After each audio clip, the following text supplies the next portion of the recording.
உங்களை கழுவி தூய்மைப்படுத்துங்கள், உங்கள் தீச்செயலை என் திருமுன்னிலையிலிருந்து அகற்றுங்கள். நம் ஆண்டவராகிய இயேசு கிறிஸ்துவின் அன்பும் அருளும் அமைதியும் மகிழ்ச்சியும் உங்கள் அனைவரோடும் என்றும் இருப்பதாக.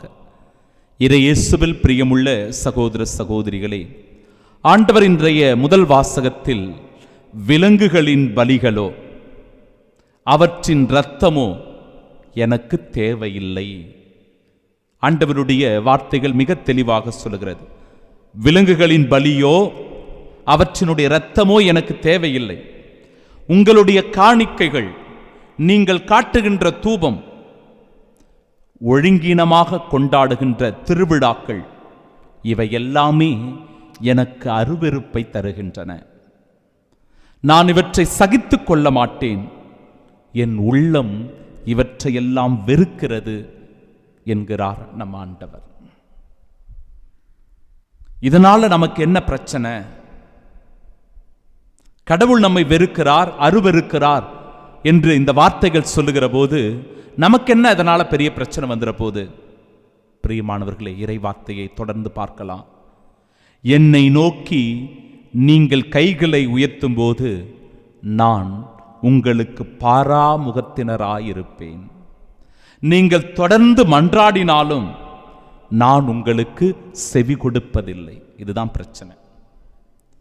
நம்முடைய ஜபமோ வேண்டுதல்களோ விண்ணப்பங்களோ நோன்புகளும் பலனற்று போகிறது. அதுக்கு எந்த பயனும் இல்லாமல் இருக்கிறது, எந்த பிரயோஜனமும் இல்லை. ஏனென்றால் கடவுள் நம்முடைய காணிக்கைகளை, நாம் காட்டுகின்ற தூபத்தை, ஒழுங்கினமாக நாம் கொண்டாடுகிற திருவிழாக்களை அவர் அருவருக்கின்றார். அது கடவுளுக்கு ஏற்புடையதாக இல்லை. மனிதர்களாகிய நம்மை அது திருப்திப்படுத்துகிறது, நமக்கு அது மகிழ்ச்சியை தருகிறது. ஆனால் அது கடவுளுக்கு நிறைவை தருவதில்லை. அது வெளிப்படையாக இருக்கின்ற மனிதர்களை அவர்களுடைய புகழுக்காக, அவர்களுடைய பெயருக்காக, அவர்களின் ஆசைகளுக்காக அது நிறைவேற்றப்படுகிறது.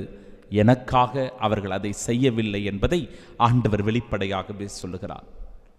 பிறகு ஆண்டவருக்கு உகந்தவர்களாக நாம் எதை செய்ய வேண்டும், எப்படி செய்ய வேண்டும்? இறைவார்த்தை சொல்லுகிறது, நன்மை செய்ய கற்றுக்கொள்ளுங்கள், நீதியை நாடி தேடுங்கள், திக்கற்றோருக்கு நீதி வழங்குங்கள், கைம்பெண்ணுக்காக போராடுங்கள். இதெல்லாம் கடவுள் நமக்கு கற்றுத்தருகின்ற ஒரு அற்புதமான இறைவார்த்தை செய்திகளாக இருக்கிறது. அன்பிற்குரியவர்களே, நன்மைகளை நாடி தேடி நாம் செய்கிற போது, கடவுளுக்குரிய நீதி உள்ளவர்களாக, நேர்மையுள்ளவர்களாக நாம் வாழ்கிற போது அதுவே கடவுளுக்கு உகந்ததாக இருக்கிறது என்பதை முதல் வாசகம் அற்புதமாய் நம்முடைய வாழ்விற்கு சான்று பகர்கிறது. இரண்டாவது, இன்றைய நாளின் நற்செய்தி வாசகம். நான் அமைதியை கொணர வந்தேன் என்றா எண்ணுகிறீர்கள்? அமைதியை அல்ல, வாளையே கொணர வந்தேன். ரொம்ப ஆபத்தான வார்த்தை.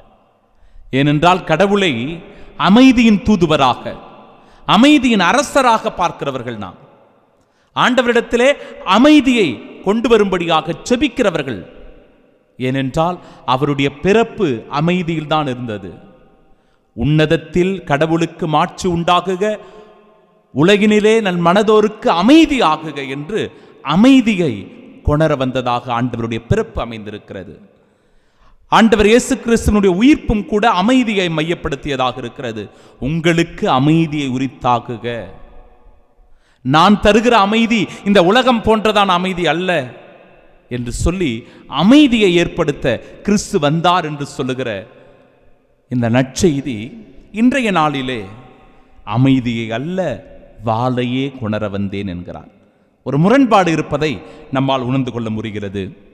ஒருவரது பகைவர் அவருடைய வீட்டில் இருப்பவரே என்றும், தம் சிலுவையை சுமக்காமல் என்னை பின்பற்றி வருவோர் என்னுடையோர் என கருதப்பட தகுதியற்றோர் என்றும் ஆண்டவர் தெளிவாகவே சொல்லுகிறார்.